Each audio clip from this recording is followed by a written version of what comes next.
Hello and assalamu alaikum everyone. Welcome to Perspective by Kashif Kamran, and this is the episode 1. And in this very first episode, I will be having an interaction with the SBL high achievers, and that will facilitate all of you in terms of gaining knowledge how you can excel in the upcoming SBL September 23 exams.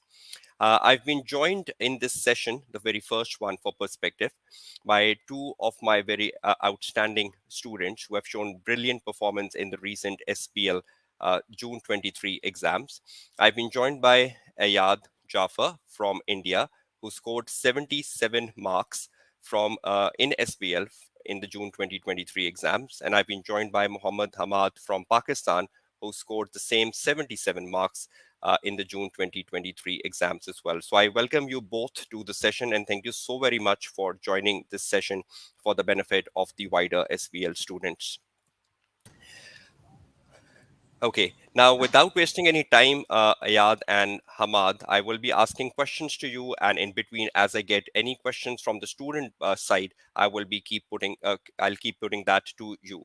So my first question to both of you, Ayad and Hamad, is that what is your can you share your secret success recipe in like a very sum up form, starting with you, Ayad, first, and then Hamad, in just like a minute or so, if you can just sum up your success recipe for SPL. I would say practice. That is the secret behind my success. The more you practice, the better. And yes, technical articles, I would say, it's very helpful. So the more you read, the better. So yeah, that's what I did. And Okay, so also you're saying past exams, past papers. It helps a lot.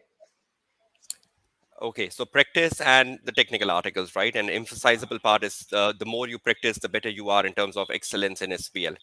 Okay, Yes. and what's your perspective, Hamad, on your success recipe for SPL?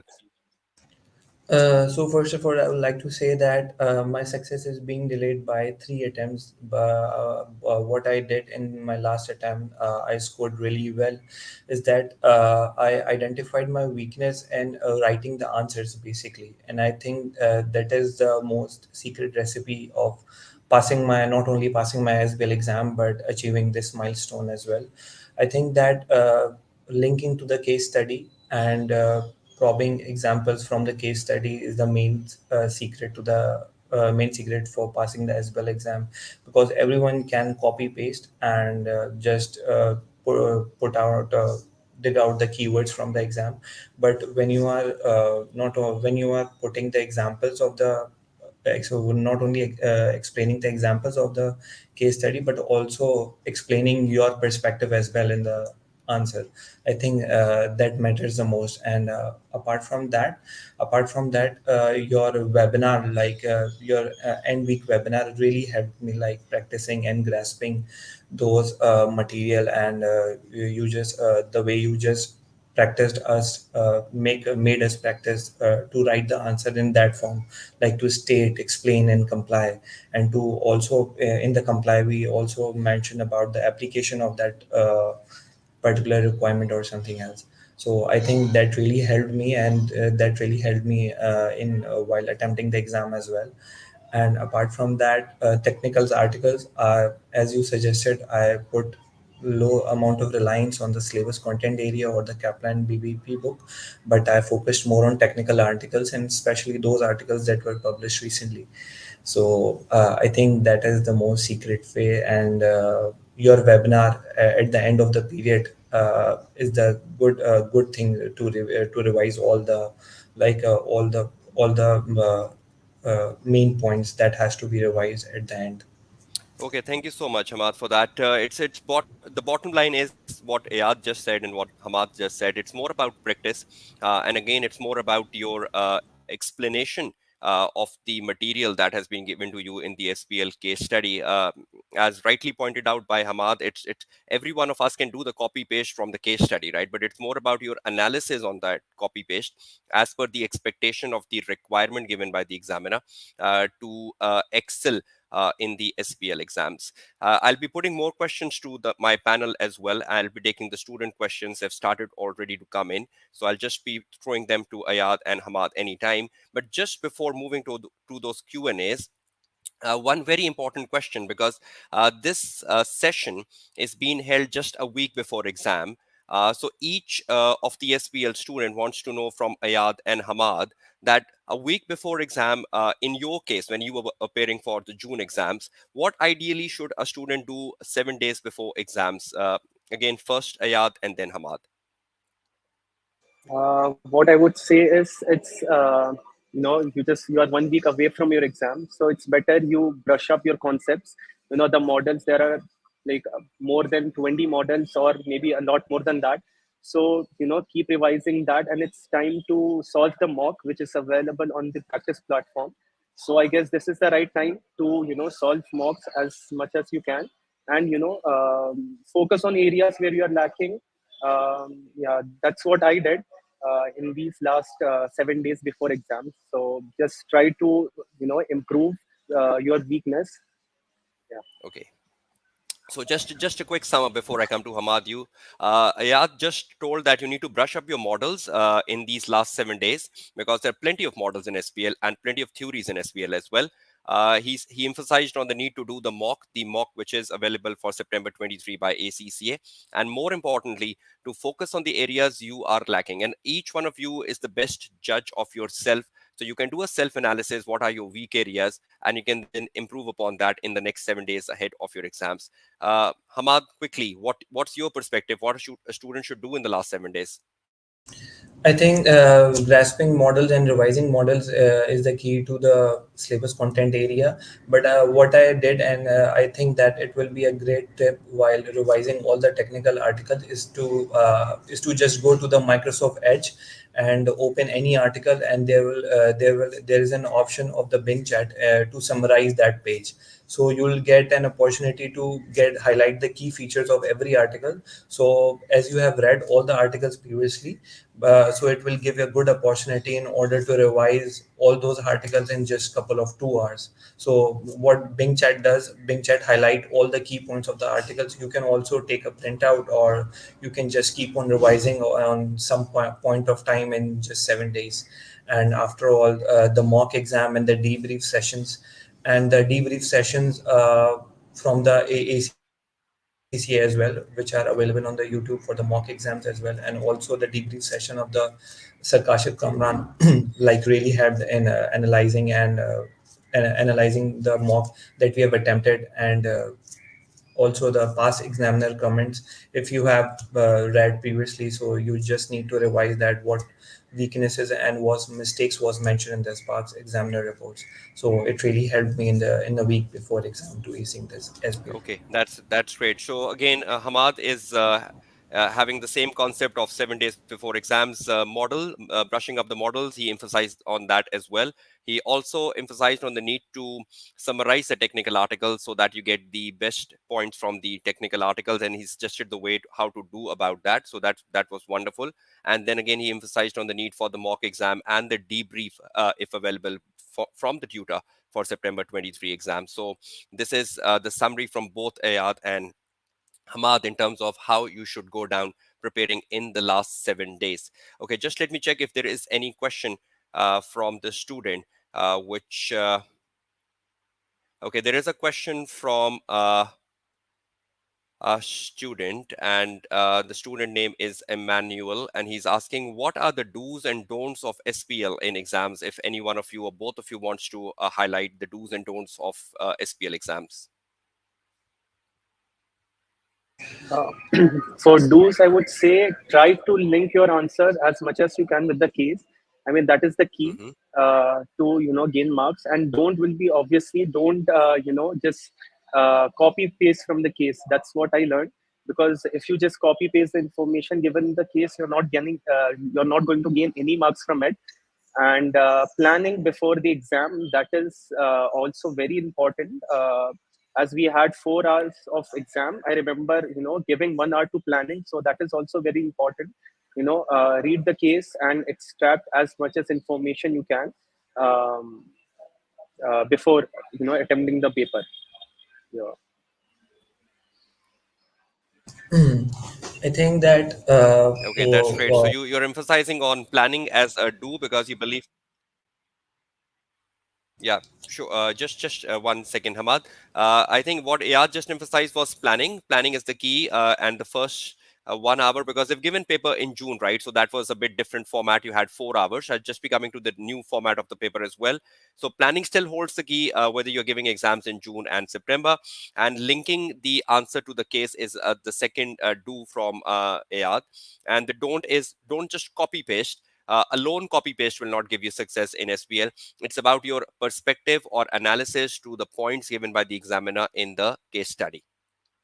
I hope I recapped that well, Ayad. Uh, Yes, sir. and now over to Hamad. Yeah, Hamad, what's your perspective on the do's and don'ts for SPL?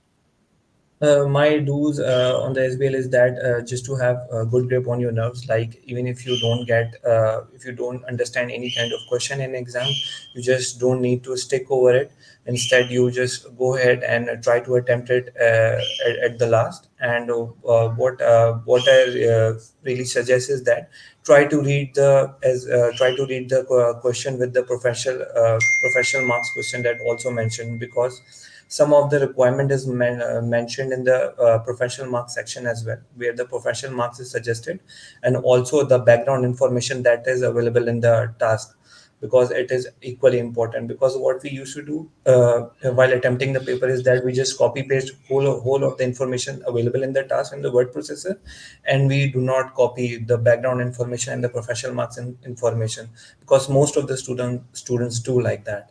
So I would suggest that copy all the information, highlight all the requirements mentioned in the background information, and also uh, in the professional mark section. And I also suggest is that while writing a report and while writing a memo or something, there is also an article on the ACCA as well, in which the person is defined, like whether to use the first person tone or the third person tone. So I would suggest that read that article as well, and it will give you a great confidence while attempting and while making a a good tone in exam. Like it's also mentioned in the examiner answer as well. Like we always lack with the tone. Like if there's a report to the board of directors, we just try to write casually, or we just don't define the person tone. So I think that these little things makes a wonder in exams, like if you are a little bit careful about that. Thanks. Okay, thank you so much, Hamad. Just a quick recap of what Hamad said. He said that controlling your nerve is very important in the exam, because that can really spoil all your preparation if you're not controlling your nerves. Professional marks, reading the statement of professional mark, he says, is very important because that can contain a lot of guidance on how you can approach the answer. Reading the background before the task, again, that is very very critical, because before the task you will see a short background of the requirement, and then can really add value to your answer as well. And then putting the answer in the appropriate tone to whom you're writing, right? Are you writing to a board of director or chief executive officer, etc.? That really matters as well. Okay, then there are a few more questions coming in before I put my questions. There's a question from Mithul asking how many questions we need to practice for SPL, considering 7 days are left, right? I think that a mock exam would be enough in order to attempt in the last week of exam, and I would suggest that if you are really in need for attempting the exam, rather than revise the questions that you have attempted previously and the mistakes you have highlighted, and if not, that I would suggest that along with the mock, read the examiner report of the last two attempts. I think that would be Okay. enough for the last seven Only the days. mock exam, examiner reports, and more importantly, if you have identified any weak areas from your prior practice, just overcoming that. Ayad, what's your Yes. perspective on number of questions to do in this last 7 days? I agree with what Hamad said. A mock would be fine. And if you feel like you need more practice, you can, practice two more papers from the last two attempts and just, read examiner's report, because you don't have much time left. So it's better, to read and see the marking from examiner's perspective. So I think that would help a lot. Okay, that's great. So equally, the same answer from Ayad as well. Examiner reports plays a good part in your last 7 days preparations, mock exam, and just a couple of two more recent questions on SPL would be a blessing for you for the next 7 days. Okay, there is a long question. I don't know what's the student name because it's more like a nickname of the student, but the question is pretty long. If I can just read it out for you, it says, "Are there any keywords in the question that help you identify what points are the examiner looking for? For example, discuss would suggest advantages and disadvantages are both required." So just a cut short story. If you look at a word like evaluate, assess, discuss, how you approach the answer. Is there any change of plan in your answer with these words? Yes, there's a change of plan, like the tone and the starting point and the completion of the question really matters with respect to the verb that is mentioned in the question. Like if we have the word of evaluate, we just we just not only positive appraise that requirement, but we also put the cons of that requirement as well. But when we have a verb that is mentioned, the discuss, so we would also discuss we would discuss in a tone that reflects our opinion and the examiner the opinion that is mentioned in the question as well. So we'll be approaching like that. And I think that we need to before going to the exam, there's a list available on the internet that highlights these kind of work and also mentions the requirement as well, like what needs to be done when it comes to these verbs, because these verbs are really common between all the ACCA exams and all the professional exams as well. Okay, thank you so much. So, more or less, Hamad, build around the word evaluate, looking at the pros and cons of the situation given to you in the requirement, and the word discuss, giving your opinion. I'll be elaborating on that further before taking in the Ayad perspective on that. Ayad, what's your perspective on the different types of verbs used in SPL exam and how to change dimension of your answer? I remember, sir, what you suggested. Whenever you see the word evaluate, you said to mention both the pros and cons, and as well as give a conclusion at the end. And for discuss, I remember doing, what was asking the question, mostly writing pros, like the advantages of it, and then giving a broad perspective of what's happening in the case. I did not focus like exactly on advantages or disadvantages. I did both, and I wrote, what I understood from the case, and the professional marking was also given, so you could read from that what the examiner is trying to ask. So yeah, I just did that. Okay, that's great. Ayad, I think your voice was just breaking in the between, but what I just got from you again, you just elaborated on evaluate with the pros and cons and giving the conclusions at the end of the day for any requirement asking for evaluate and assess. Because evaluate is to take a whole 360-degree perspective of the good and the bad or the pros and the cons given to you in the case study. But discuss is more about reading the requirement. If the discussion says discuss the role and benefits of integrated reporting, for example, so you are following that path given by the examiner. So discuss is following a single path, no pros and cons analysis, but just looking at the subject matter and discussing things around the subject matter given to you by the examiner. So as Hamad said it's just like giving an opinion on that subject matter given to you by the examiner. And then again, Ayad highlighted the a sense of looking into the professional marks as well when you are attacking a particular requirement.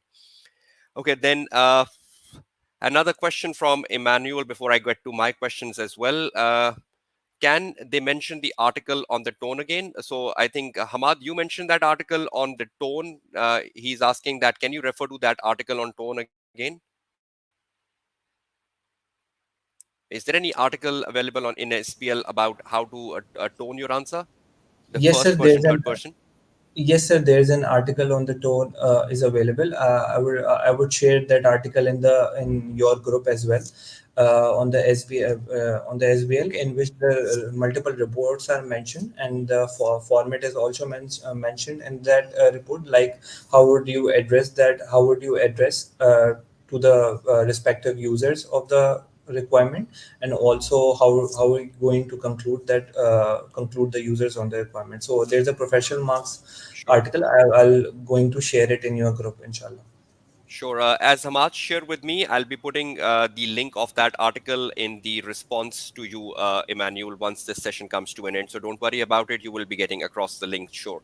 Okay. Now, just before I get to the other questions from the student, something which I would like to discuss with you broadly, Ayad and Hamad, is just some quick questions to take your perspective of how you get to that 77 marks in SBL, because that's technically rounding off. It's like 80 marks in SBL, which is a too high score. So you must have done something special, which I just need to extract from your side, so that can really benefit the students as well.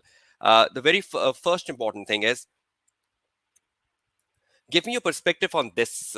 Did you read the examiner reports while you were preparing for exams, and particularly in these last 7 days? And if you read, were they valuable? What sort of value addition you got from the examiner report? And just be honest. If you have not read it, then just simply say no, I have not read it. Yeah, sir, I just read it. Not only just read it, I remembered, like I wrote and like last of the two of the reports, because I was it was my like fourth attempt of the SBL, and I was really eager to pass that paper. So these reports, I think that played a really good role in my passing the exam, because it not only examiner highlighted the strength but also the weakness. You not only have the opportunity, like you identify your weakness and you make it sure that you do not repeat those mistakes in the exam that examiner do not like. And for the same, like examiner also highlighted the strength.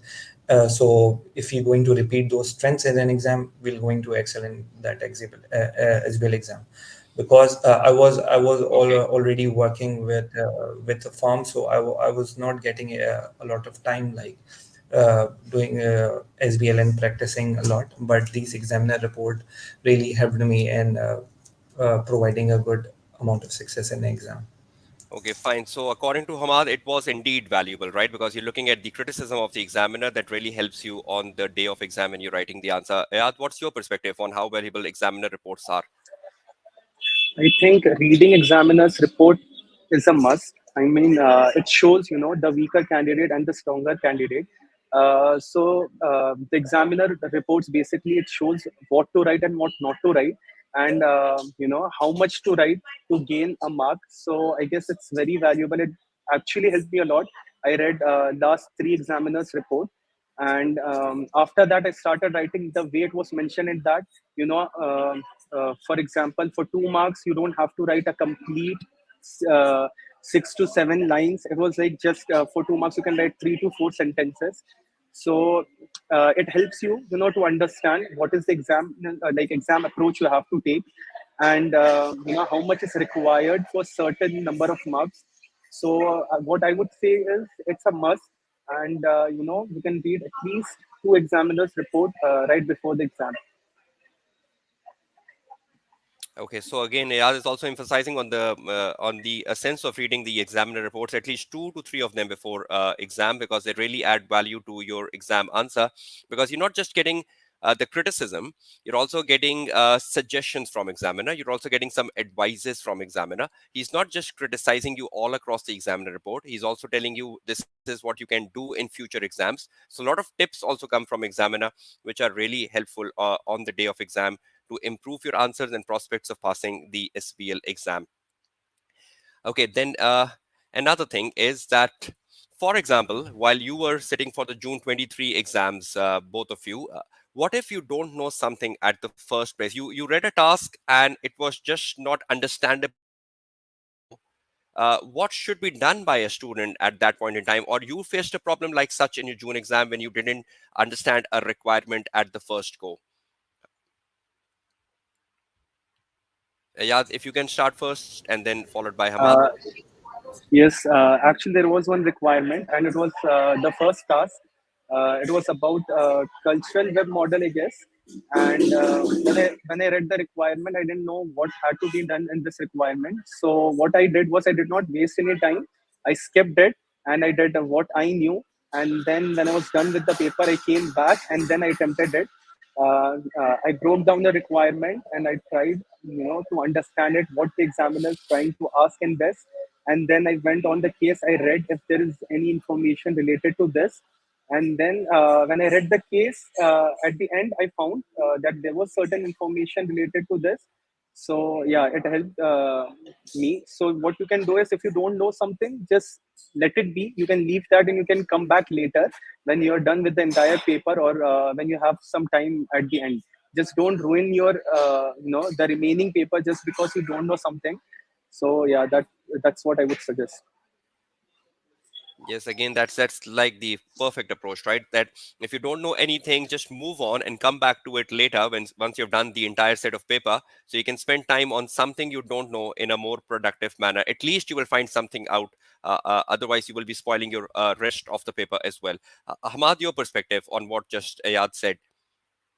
Sir, fortunately, Ayan and I also incurred the same situation and the same question. I really do remember in my SBL exam, this question wasn't between the paper.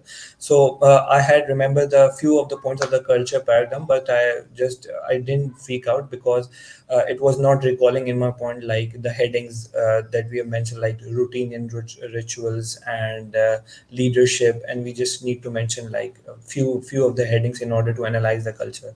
So I kept on I just ignored that question and I just kept on doing all of the paper.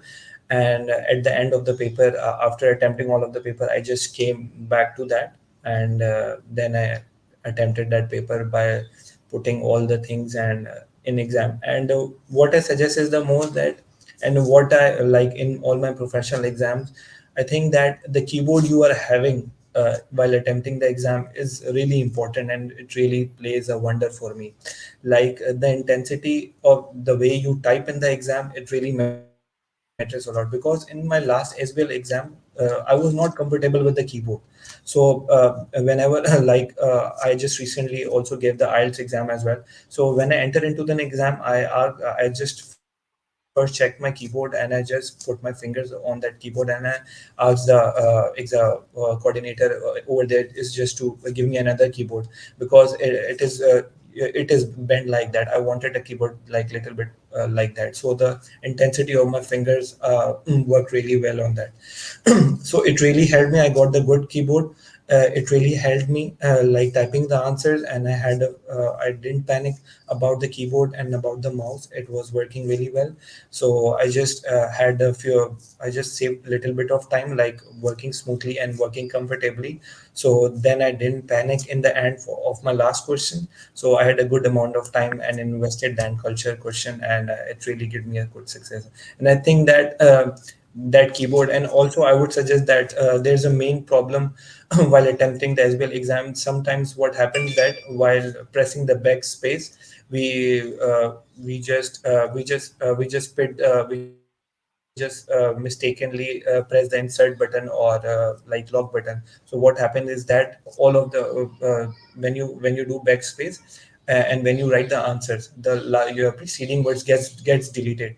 So what has to be done in exam is to just uh, press the insert key in exam, so that you don't get any hurdle while attempting the exam, or when you have to remove something, or when you have to press backspace, because these things create panic and you just go with losing your marks. And I think that that is the most Okay, important. mhm. Okay, so both of you have a same perspective that if a certain requirement is a bit difficult and you don't understand at the first go, just leave it, don't waste time on it, and move on, and then come back later at the end of the exam and do how much do the good you can do on that particular requirement. One very good point that was raised by Hamad in this discussion, which can be my other question.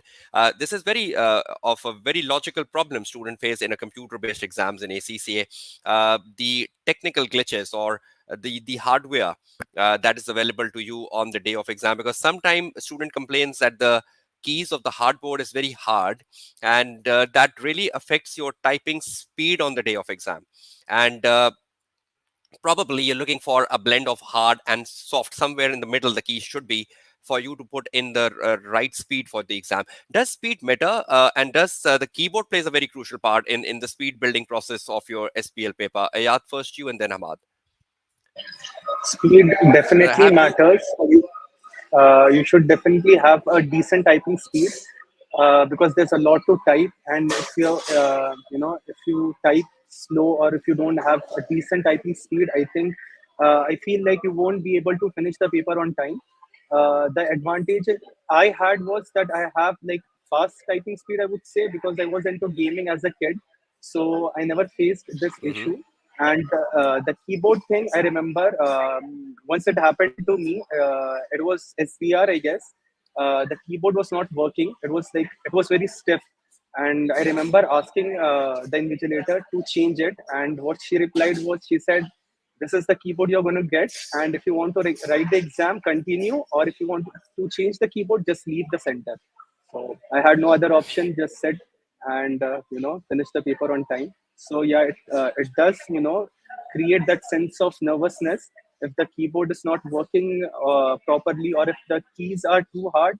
So yeah, it does create a problem. Hmm. What can I say? It would create a problem in typing. You won't be able to type as fast as you can when you are at your home, or when you are on your personal PC. So yeah, it is very important to have a decent typing speed and a good keyboard. Okay, that's great. Hamad, you initiated this question, right? So I think you've given your perspective on the keyboard and the problems related to keyboard in the SPL exams or any other ACC exam, and Ayad just elaborated more on that. Because at times these technical problems on the day of exam, the computer-based exams in particular, do spoil the student preparations. They're so well prepared, but they enter the exam hall, they find some difficulties with the system, with the software, or with the keyboard, or with the hardware that really increase the stress level of the student on the day of exam. So, with that sort of perspective, I had a question which I should have raised a bit later in the session, but I should raise this question at this point in time so it gets connected with what we are discussing currently. How to overcome panic, fear, anxiety, or stress on the day of exam? Because this is something of a big challenge for students. Sir, I think that in order to overcome the panic and stress in exam is to just like while attempting the paper, when you have the paper, usually like I have given a lot of attempts, so I remember all the paper structure. Usually what happens is that the last question is the easiest question. What I encounter is that, and the last question is basically related to a technical article which relates to an IT or an e-marketing, and that has been relevant, and that has been related to the one exhibit only.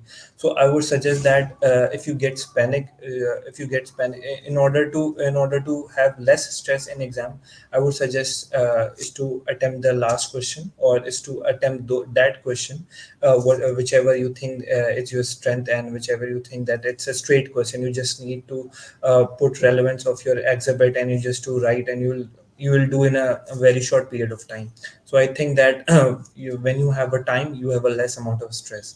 So not to spend too much time on the planning area, like you are spending like 1 hour and you are also incorporating 15 minutes. What I did is that I just spent 40 minutes in my planning area, and and the 5 to 6 minutes in just copy pasting on the word processor. Then I had a few of the minutes as well. I attempted of my first questions in a good amount of time, because I have 15 minutes extra for that, which I saved in my planning stage. So when you have more time in an exam, when you can manage more time anywhere to create more time in an exam, I think that it will create less stress on the day of exam as well. And for on the Okay, day so of exam, I would like to also suggest is that not to read, or not to read all the technical articles, all the summaries a day before exam. I would suggest that just relax, keep a plan of revising just few things a day before exam, and not to attempt any exam or any paper just before exam, because when you are already attempting a full single paper a day before exam, you will be too tired to attempt on the next day, because you say that I'm okay. just too tired, just attempted, and I use my brain just my preceding day. You didn't have any kind of break. So I would suggest that not to attempt any question a day before your exam. You can attempt it a 2 day before exam. So I think that that will create a good value, and that will also create a momentum in an exam to write the answer. Okay, thank you so much, Hamad. Ayad, your perspective, and then I sum up on the same question. What I would say is a day before exam, sleep early and wake up with a fresh mind, and don't think about the exam, because you're already there. Nothing, you can't change anything right now. I mean, it's over. So what you can do is just go there, whatever whatever you have studied, you know, just go attempt all the questions. If you have studied and if you're well prepared, so there's nothing to be scared of. And don't discuss anything before the exams. That is the key point.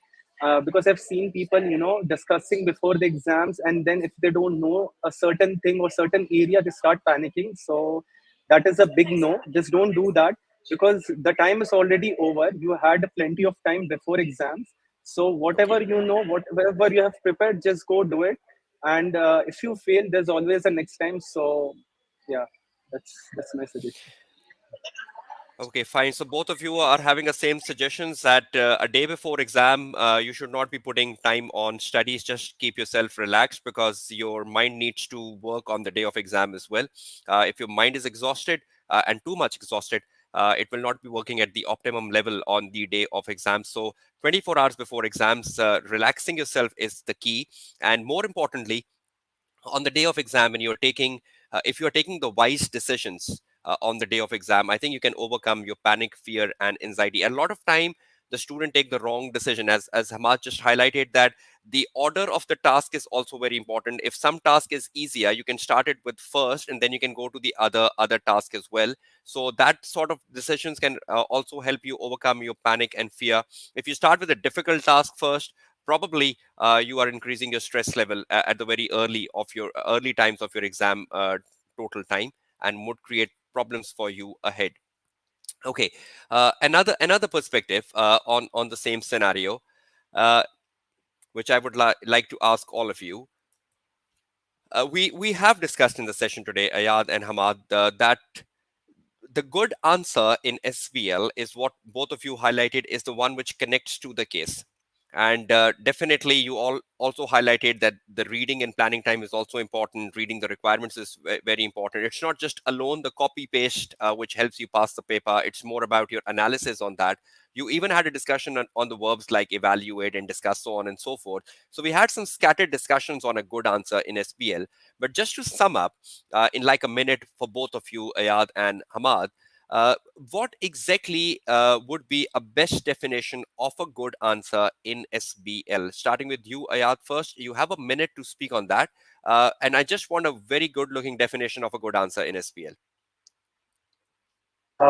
Since we have discussed the case specific thing earlier, so I wouldn't add anything on that.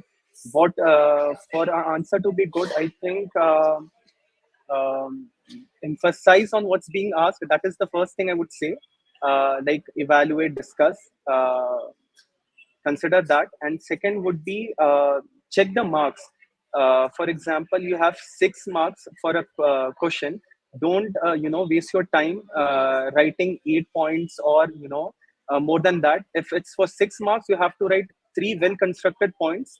And try what can I say, try to include what's given in the case again, because that's what I did. I mean, like according to me, that is a well constructed answer, because you can't just include anything like hypothetical in the answer. Just try to link it with the case and use your general knowledge or common sense when you are constructing an answer. Think like a CEO. That's what I got, you know uh, from one of my tutors. So just keep that in mind, and then you're good to go. Okay, thank you so much, Ayad, for that perspective. I'll just be summing up your perspective.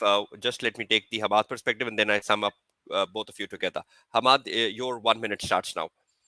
A good answer So in SPL.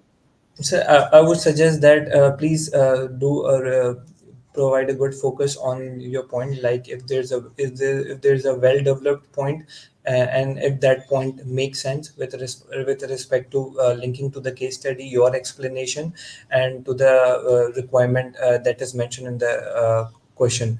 I think that that really matters. And apart from that, we just also need to make it sure, like if the question really makes sense, like we are the examiner of our own, like we always tend to repeat multiple things. I would suggest that an examiner really highlights that matter in the exam, like not to repeat certain things in exam. Like even if the single question and there's multiple points, we do repeat many things, like explaining little bit of that. Like let me just give a little quick example of that. If we talk about the pestle analysis, if something that comes under economy as well, like the economy is in the recession and due to political uncertainty, and we need to write something in the political as well, like in the political environment of the organization as well. We just repeat the same thing, like a political situation is worse, it's affecting economy, and in the economy we also write these things. So this is a repetition of point, and sometimes it also really important not to like if there's a model, there are certain things, and if you think that certain things are not relevant into the exam, like for the PESEL, if you say about like economy and social perspective is just relevant, not the political heading is relevant, so we just incorporate those things that are relevant. I think that the major thing I would suggest, that relevance to the case study is the main key and the good definition of the good SBL examination answer. Okay, thank you so much, both Ayad and Hamad. Just to recap, both of them suggested that case specific is the key, number one. Then again, emphasizing on what is being asked. A lot of time, the student misunderstand the requirement, or they fail to understand what the requirement is expecting from them, and they take their own perspective of the requirement. So, just carefully read the requirement so to know what exactly you need to do. Avoiding repetition, as Hamad just said. He gave an example of the pestle model as well, for you to be well aware of what a repetition could be in the SBL exams. Prioritizing the points, well developed point was again an emphasizable point for both Ayad and Hamad, that there should be a well developed point. So if there is a 6 marks requirement, 3 well developed points. Now, what is exactly a well developed point? Is a point which is well linked with the case study. You've identified that point from the case, and you have developed your own perspective of that. And a well developed point is like 3 to 4 sentences long, not more than that. So a 3 to 4 sentence long para is like a well developed point only if it is linked to the case study. So I hope that's what is the summary of what just Ayad and Hamad said. And I hope you will be implementing it on the day of exam. I think there's a question from a student coming up. I'll be taking that. Yes, Hamad, you want to say something? Yes, sir. I would just like to add one thing. I just recalled for that. Like, even not, it is always not possible. Is to like if there's a 6 marks question, then we are writing 3 points for that, three well-developed points for that. Sometimes what happen is that, like we only tend to make like 2 points as the well-developed point, because there are 4 sentences now structured and relevant. So what I did is that, in the hurry, and I think while concluding an answer, I just skimmed through my answer and I just saw that, like, I think that these 3 points are not just well-developed points. They'll not be able to cater 2 points of the each point. So I just write a one simple point that also mentioned in the examiner report, is that for the simple point you get the 1 marks, for the well developed point you just get the 2 marks. So like if there's a 6 marks question, you are writing a 3 well developed points, and if you are in a hurry, and if you even if you are a little bit of time, you can just write a one simple point or one another plus point, so it will add 1 marks to your question as well, marking as well, I think that. Okay, so that's a good suggestion. That's a good suggestion. So you're saying if there is a 6 marks requirement, which technically results in 3 good well-developed point, so you can write 3 well-developed point and 1 extra point, not that well-developed, but 1 extra point can really save you at the end of the day in SBL exam. So that's a good suggestion. One Yes. question which just popped into my mind, and I would like to discuss with you, because we are running short of time as well now, and there's a couple of questions from students as well. Uh, a lot of time we see that students forcefully try to think of a model in every requirement of SBL. So is model the best answer always, or is there a way out? Even though we're not linking a requirement to a model, we can still meet the expectation of the requirement minus the model. What's your perspective on this? Anyone can start in order. Sir, what I did was that I think that models are important, but it's not that much important. We just need to remember that what are the crux of the model, and what are the headings that need to be remembered. Like in exam, most of the students find this difficulty is that how to start the answer. So model gives you acts as a catalyst. Like you have the headings and you just write in those headings and you can start a good amount of answer. But what I did in my last paper, like I haven't used any model. I haven't used any model and I haven't write anything. I just remember even now as well. I just start writing journally and I just start writing headings, and like for the culture, I remember few of the headings and I just mentioned. I just main focus my was is to cater the requirement of the examiner, like what is the requirement, what needs to be done.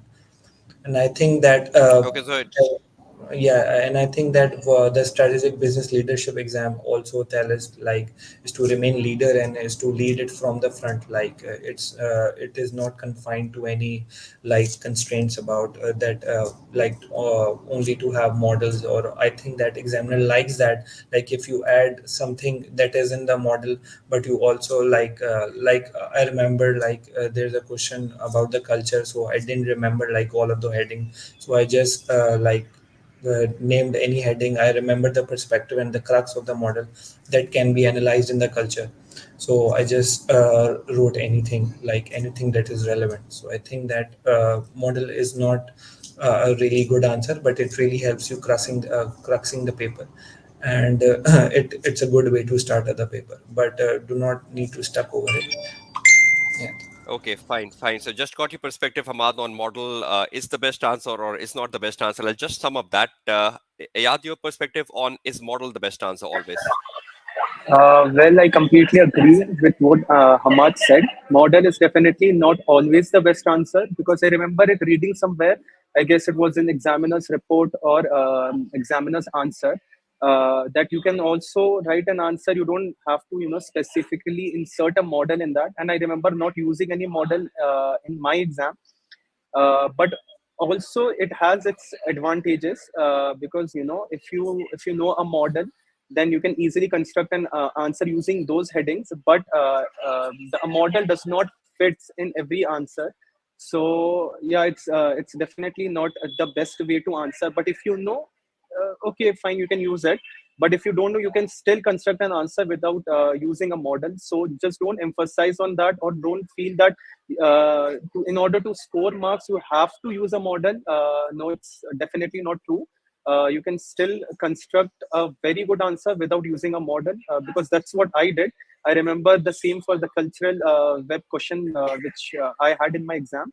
uh, I was like, I don't remember the points, and I started panicking that what am I going to do in this.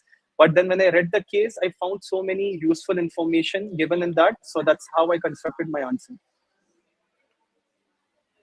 Okay, so both of you have the same perspective that model isn't the best answer always. It could be sometime. I hope the requirements of the examiner are very clear.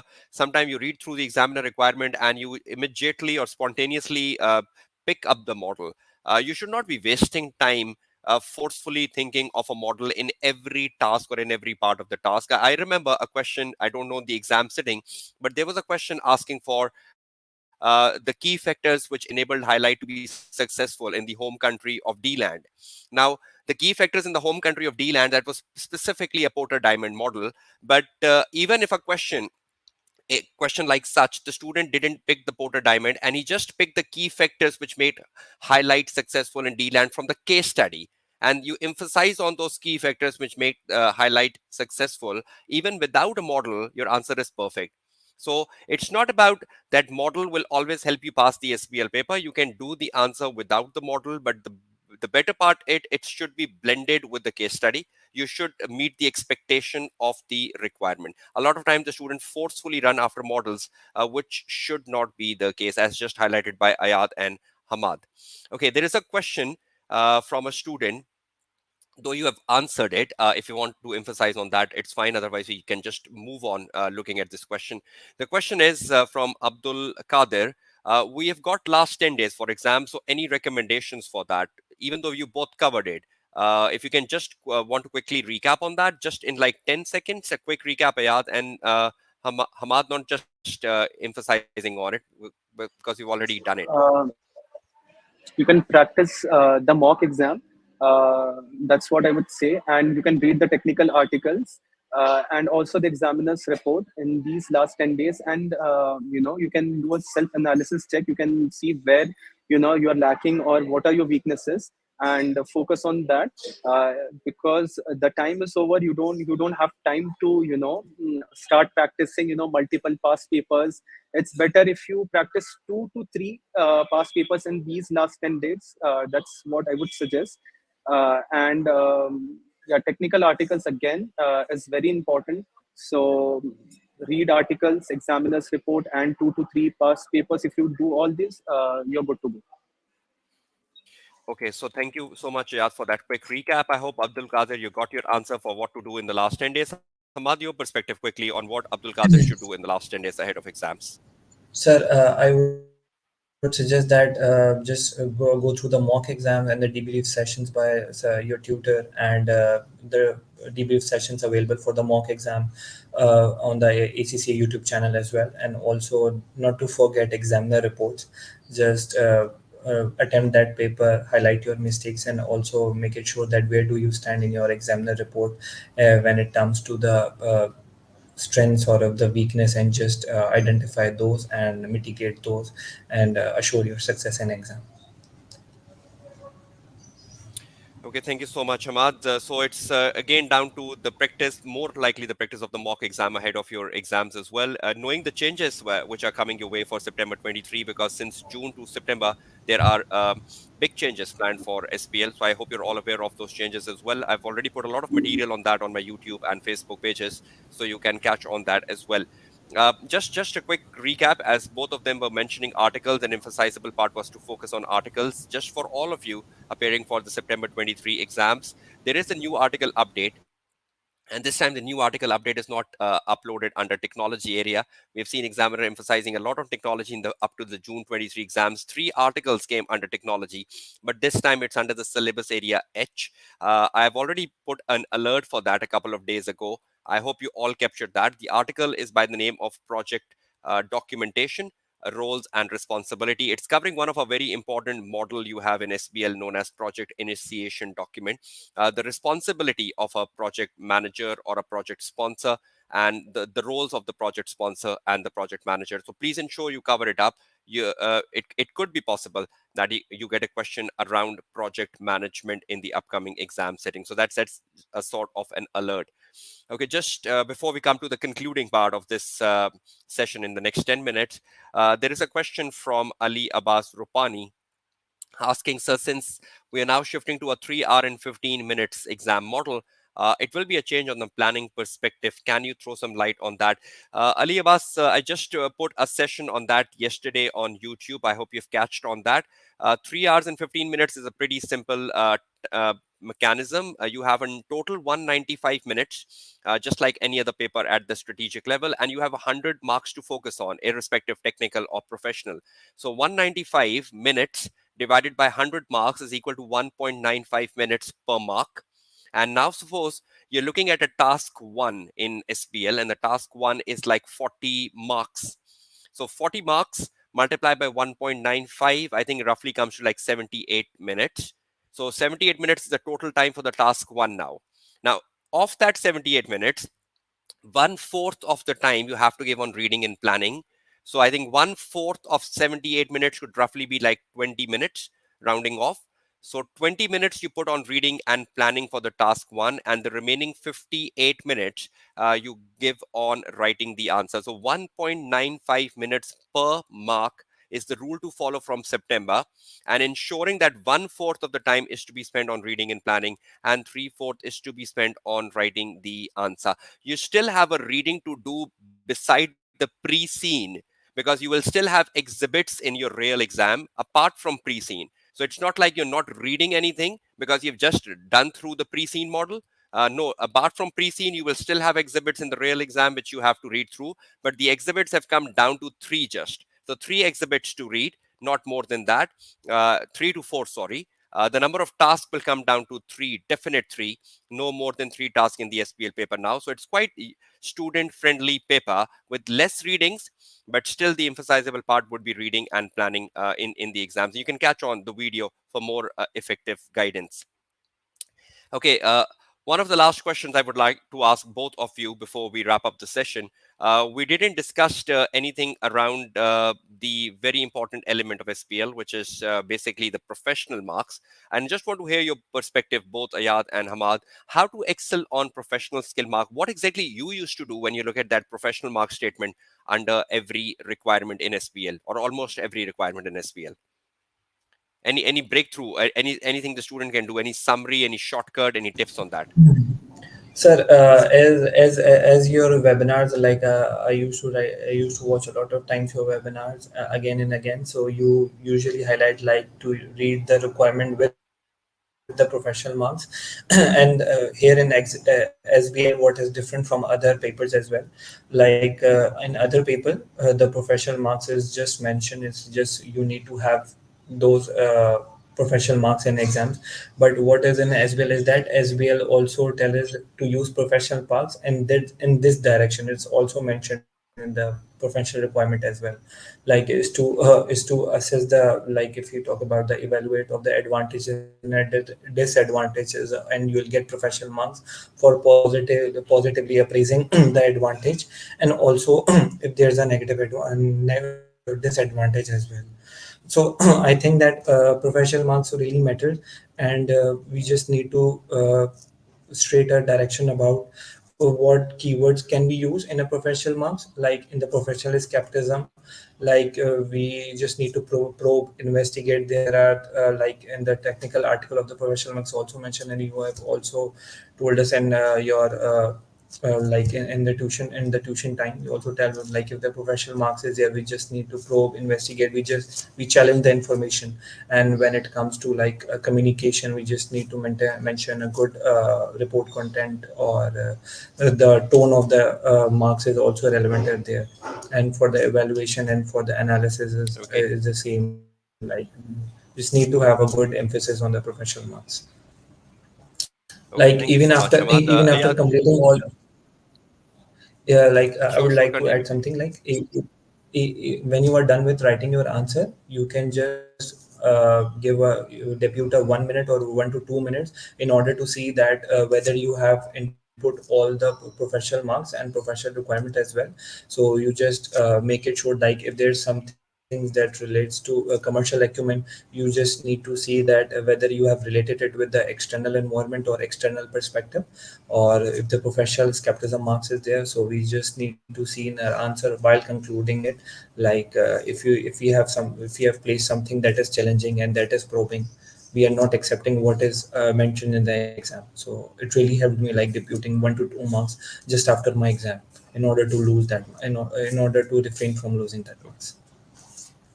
Okay, thank you so much for your perspective, Hamad, on how to excel on professional marks. We'll just sum up it once Ayad put his perspective on it. Ayad, your perspective on excelling professional marks. Again, I completely agree with what Hamad said. With practice, I got hold of the professional marks. You know, the more I practice, the more I knew like how to gain these marks. And also, sir, you kept reminding us how to gain professional marks. I remember watching your videos on how to gain these professional marks, and also it clearly states what you have to do in order to gain those marks. For example, skepticism. So in that case, you have to question what's given in the case, because in case of skepticism, the information given in the case, it's actually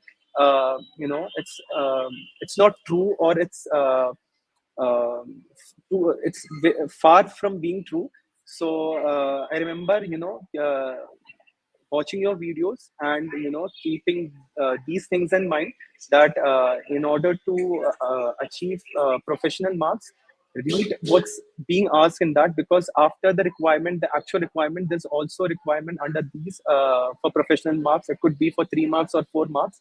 For example, for communication, you had to use a proper format, a report format, or could be a memo. So yeah, that's what I did for professional marks. Okay, thank you so much for your insights, Ayad and Hamad, on excelling the professional marks. Just a quick sum up of that. Yes, it's very important to follow the right format in SBL because that's part of the professional marks, anyhow. Ensuring that you're putting the answer in the right tone, because it's not just the professional skill marks you're demonstrating in SBL, it's more about the journal professionalism also you're following in the SBL, which adds to the 20 professional marks you have in SBL. And for the journal professionalism, you can add something very easy to your answers. Number one, put it in the right format. Number two, ensure you're using the headings and the subheadings. You are avoiding the repetitions of the points as Hamad even highlighted in the session today. More importantly, you ensure that no paragraph is lengthy. Four sentences long should be one para, and you should break after that. So don't just stretch a para to like 6 to 7 sentences. That's not something being liked by the SBL examining team. So these are some things you can add to journal professionalism. Apart from that, what Ayad and Hamad said, you should read the statement of the examiner on professional marks. So whenever the examiner says you should demonstrate commercial acumen or you should demonstrate skepticism, examiner will also be telling you how to demonstrate that. So if you can read through that sentence, you will exactly know how would you be applying that particular skill in your answer to Excel. Now, just adding to that one more thing, for September 23 exams, still we have the 20 professional marks. The only change coming in is that each of the 5 skills you have in SBL, each will be tested only once. Up till the June 23 exams, commercial acumen could have come twice in a 100 marks paper, or skepticism could have come thrice in a 100 marks paper. That's no more the case from September 23. Each skill will be examined once only, and all of them will be examined. No skill will be skipped, and each skill will now be worth definite 4 marks. So 5 skills multiplied by 4 marks is equal to 20. So at least things have been made more standardized and more structured by the SBL examining team for September 23 exams onwards. Okay, just one last question to all of you. Uh, you've already given me your final tips what to do in the last 1 week, so I'll not be repeating that question anyhow. Just give me an answer to this, because this is a question which keeps bothering me every time, because this is the most frequently asked question student uh, interact with me. uh, did you read books? If yes, which ones? This has to be just a quick yes and no answer, right? No need of elaborations. No, no books has been read. No books has been None read. of the And books. Ayaz, what's your perspective? What's your perspective on this? No, I, I do not follow any books for SBL. Just stick to Hmm. lecture notes and whatever has been provided from ECCA. I guess that's more than enough. That's more than enough. I Okay, think so technical just articles are more than enough, and for the syllabus content area, and no books have been read. okay, fine. So again, it's not just like discouraging the books. If you are a self-study student, I believe you should go down investing in books. But if you are a student enrolled with any college or any tutor, then perhaps you can work on the substitutes of books as well. That's what Ayad and Hamad is trying to say, because they were both enrolled in a course. So if you are a self-study student, please don't take this message wrong that we should refrain from books. Could be disaster for you as well. Uh, a quick question with yes and no again. How important is rote learning in SBL? And if you rule it out, that's fine. But if you say to a certain extent it's fine, then what are examples of that? What I think that rote learning, it's not important or anything of relevance in a XBL exam, but we just need to have a crux and a major concept of, if you're talking about any model or any concept, we just need to have a good concept, because rote learning is not helpful in exam from anyhow, because we need to explain, and we explain the application. We just can't copy paste the point, or we just can't copy paste anything from the rote learning. So I think that if you are rote learning, and if you are rote learning the concept, that you have a good amount of concept and you can apply in the exam, I think that can be helpful. But rote learning the sentences, or the points that are mentioned in the technical articles or the syllabus content area or the any books, I think that is of no use in my perspective. Thank you. I'll just sum up that. Yad, your perspective on rote learning? I think it's not important, but however, I certainly did rote learn some of the models which I found to be complicated. But again, if you're depending completely on rote learning, I would say it's a big no. Because it's not going to help you, because at the end of the day you have to write what's available to you, what's given in the case. You can't just insert what you have rote learned. So yeah, refrain from it, I would say. If you find something complicated and you can't wrap your head around it, it's fine. But rote learning the entire models or the entire syllabus, I think it's a big red flag and it's a big no. Okay, so both of them are ruling out rote learning, but again, yes, at the end of the day, there are certain models, certain theories which you can just sum up, and those summaries can really help you on the day of exam. Because at times, if a question is directly asking an application of a model, at least you should know the headings of the model to connect with the case study. So alone, the rote learning is useless. But yes, if rote learning is there and that is adapted to the circumstances in the exam paper, that's wonderful, right? Because with rote learning, you also need intelligence, and at times the way the student do the rote learning is like a bit more illogical way. Okay, the last thing, and we're wrapping it up, right? We've already covered numerous aspects of revisions in the last 7 days. We've covered the need of mock. We covered the need of a case-specific answers. Lots of tips have gone in between um, the session. Even Hamad highlighted the use of the Microsoft Edge for summarizing your technical articles, finding the keywords, and that was a wonderful advice as well. Just two last questions. They've just popped in into the last few minutes of this webinar, and normally this happens when you're even wrapping up a class. The question starts to come into the last minute, right? So that's exactly the same happening here as well. There is a question, again a very long one from Serish Ali, that's look like more of a story.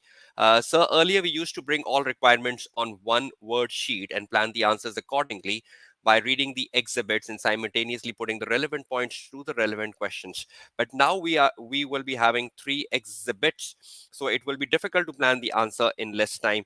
How to save time in planning? Serish, I've already covered this in my YouTube video. You have one task on one window. You cannot see all tasks on one window from September 23. Just like June 23 exam, you used to see all the tasks on one window, and you used to read them all, and you used to plan which one I should start first. Now, just like a AAA exam, task one on window one, then you click the next button, you go to the task two, then you click the next button, you go to the task three. So every task is unique, and for every task, you need to take a new response option. So for the task one, you might be writing the answer on a word processor. You go to the task two next window, then you need to open a new word processor. The previous word processor has now been saved in, and you start looking at the new word processor in front of you. So every task is unique now, and you need to click on the next button to reach it. More importantly, every task, when you read through every task, there will be a hint of which exhibit to use. So you will directly be reading that exhibit. So for example, for the task one, you only need to read the exhibit one only and your pre-seen understanding, and you answer the question. You go to the task two. For example, exhibit two will be used in task two. So you read the task exhibit two for task two plus the pre-seen you have remembered day before your exam, and you blend your answer. So pre-seen plus a specific exhibit will produce the answer now. So a lot of reading have already been done before the day of exam. But if that lot of reading is forgotten on the day of exam, that's a disaster. So it's about retention of the pre-seen, which is the most critical challenge now in SBL. Apart from that, the paper SBL has now become more student friendly. And I hope Ayad and Hamad would agree to that. It's just a 3 hour and 15 minutes paper with just three tasks now, just like a AAA paper. And things are more easier. Sitting for 4 hours in exam hall was a bit of a challenge for all the SBL students. So if you need any further guidance, Serish, you can contact me as well.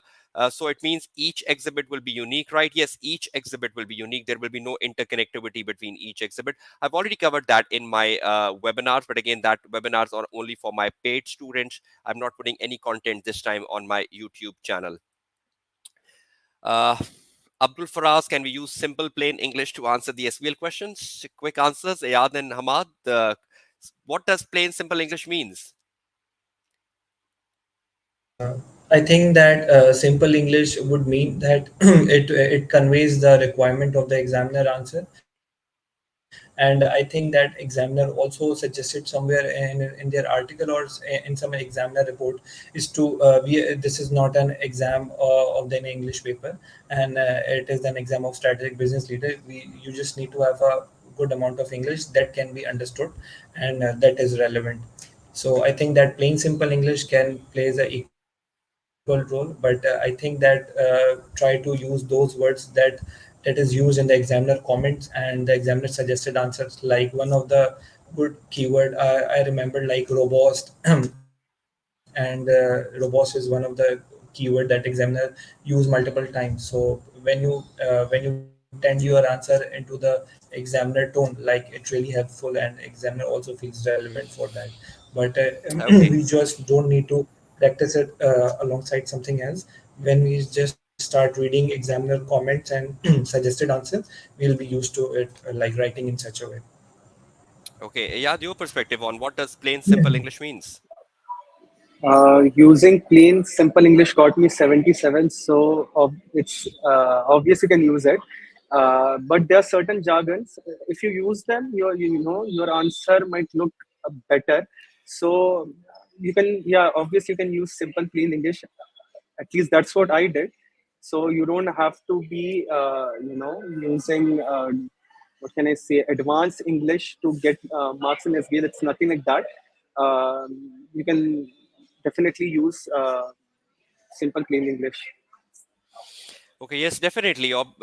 English is a skill, right? And for most of us, it's not our first language, but that is something we learn over time. So by the time you reach the SPL paper, what is your skill level of English should be utilized on the day of SPL exams. You don't need any expertise on English. Yes, you if you do read technical articles of examiner, you add on the vocabulary or you add on the jargons, and those jargons and vocabulary can really help you on the day of exam. So I think you should all have a habit of reading, and when you're reading through the articles you might come across a very difficult word, and you can just go on the Google and search the synonym or the meaning of that word and add to your vocabulary, because you're all in the phase of building up your English skill level.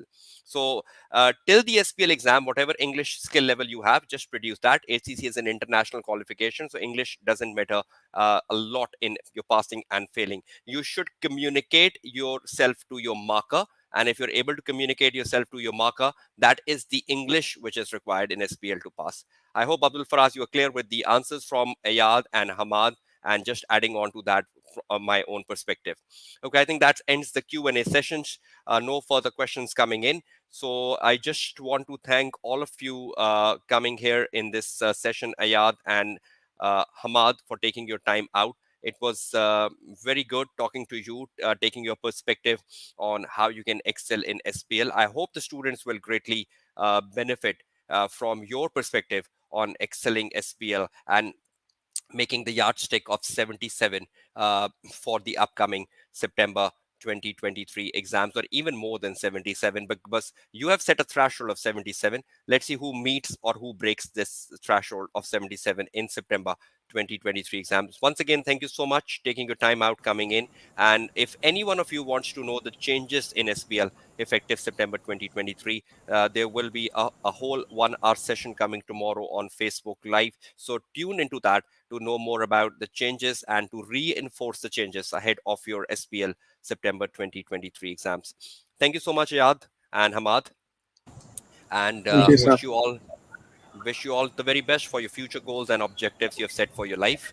And I'll see you back soon. Ayad will be with me again for the second session of perspective, because he's also the AAA place winner from India, the first rank in India in the AAA paper. So he will be with me in the second session too. So just need to take a break and come back for the second session. So thank you so much. Goodbye and Allah Hafiz. Thank you, thank you, thank you, sir. Allah Hafiz. Allah Hafiz.